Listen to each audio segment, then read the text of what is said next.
Hello student, unit 2 के revision class में अगला टॉपिक है इक्वेशन सॉल्यूबल फॉर पी। तो इक्वेशन सॉल्यूबल फॉर पी कब होता है? जब हमको इक्वेशन दिया रहेगा और वो आसानी से पी के लिए फैक्टराइज हो जाए तो उसको हम सॉल्यूबल फॉर पी कहते हैं। यहाँ पर पी का वैल्यू होता है dy/dx। तो उसको पी के लिए पहले फैक्टराइज कर लेते हैं, फिर फैक्टर को सॉल्व करके या तो उसको वेरिएबल सेपरेबल या लीनियर इक्वेशन में कन्वर्ट करके सॉल्व कर लेते हैं और दोनों रिजल्ट को मिला करके लिख करके उसका जनरल सॉल्यूशन बनाते हैं। उसके बाद अगला इक्वेशन आता है इक्वेशन सॉल्यूबल फॉर y। तो सॉल्यूबल फॉर y कब होता है? When given equation is of the form y is equal to function of xp, यानी y जब x और p के टर्म्स में दिया हो या अरेंज करके लिखा जा सके तब वो सॉल्यूबल फॉर y होता है। तो इसको सॉल्व करने के लिए इक्वेशन नंबर 1 को हम x के रेस्पेक्ट में डिफ्रेंशिएट करते हैं। तो x के रेस्पेक्ट डिफ्रेंशिएट करने पर हमको मिलता है dy/dx, जिसको हम p लिख सकते हैं, इज इक्वल टू, और इसको डिफ्रेंशिएट करेंगे तो फंक्शन ऑफ xp dp/dx मिलेगा। ये इक्वेशन नंबर 2 हो जाएगा। अब हम दोनों इक्वेशन को मिला करके सॉल्व करते हैं तो हमको p की वैल्यू कांस्टेंट c और x के टर्म में मिलता है। फिर p की वैल्यू गिवन इक्वेशन में पुट कर देते हैं तो सोल्यूशन मिल जाता है। तो इसमें p की वैल्यू एलिमिनेट हो जाती है। तो एक तो ये तरीका हुआ। दूसरा ये होता है कि कभी कभी p की वैल्यू इवेलुएट नहीं होता है, तो उस केस में हम x और y दोनों की वैल्यू p के टर्म्स में निकालते हैं। तो वहाँ पर p एक पैरामीटर होता है।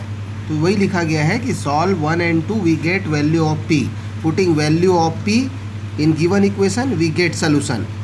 Also if p cannot be eliminated then value of x and y in terms of p is solution. तो जिस तरह से सॉल्यूबल फॉर y है इसी तरीके से अगला होता है सॉल्यूबल फॉर x। तो सॉल्यूबल फॉर x में क्या होता है? when given equation is of the form x is equal to function of yp, जब x y और p के टर्म्स में दिया हो तब वो सॉल्यूबल फॉर x होता है। तो इसके लिए इसको सॉल्व करने के लिए इसको y के रेस्पेक्ट में डिफ्रेंशिएट करते हैं तो हमको मिलता है dx/dy, जिसको 1/p लिख सकते हैं, is equal to function of yp dp/dy। अब इन दोनों इक्वेशन को सॉल्यूबल फॉर y की तरह जैसे सॉल्व किए थे वैसे ही सॉल्व करते हैं और p की वैल्यू निकालते हैं। और यदि p की वैल्यू नहीं निकलता है तो x और y दोनों की वैल्यू p के टर्म्स में लिख देते हैं। इसके बाद अगला और लास्ट टॉपिक है इस यूनिट का equation in the form of Clairaut equation. तो फोर्थ है क्लेरो इक्वेशन। क्लेरो इक्वेशन का जनरल फॉर्म होता है y is equal to px plus F of p। तो ये इक्वेशन क्लेरो इक्वेशन कहलाता है। तो इसका सोल्यूशन निकालने के लिए p के जगह पे c पुट कर देते हैं। तो its solution is given by putting p is equal to c। तो this gives its solution y is equal to cx plus F of c। अब इस पर एक आध एग्जाम्पल देख लेते हैं। तो देखिए, solve p is equal to sine px minus y।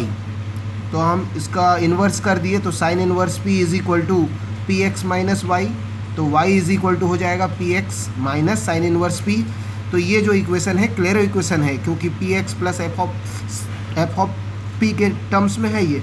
तो दिस इज क्लेरो इक्वेशन। तो इसका सोल्यूशन निकालने के लिए p के जगह पे c पुट करना होगा। तो its solution is given by y is equal to cx minus sine inverse c। तो ये इसका सोल्यूशन है। 2 नंबर के क्वेश्चन में ऐसा पूछा जा सकता है। इसी तरीके से अगला क्वेश्चन देखिए, solve p is equal to log px minus y। तो यहाँ से हम इसका बेस e है तो e to the power p is equal to px minus y हो जाएगा। फिर ट्रांसफ़र कर देंगे p y को इधर तो y is equal to px minus E की power p। Again it is Clairaut equation. तो ये क्लेरो इक्वेशन है तो इसमें हम p के जगह पे c रख देंगे तो इसका सोल्यूशन मिल जाएगा y is equal to cx minus E to the power c।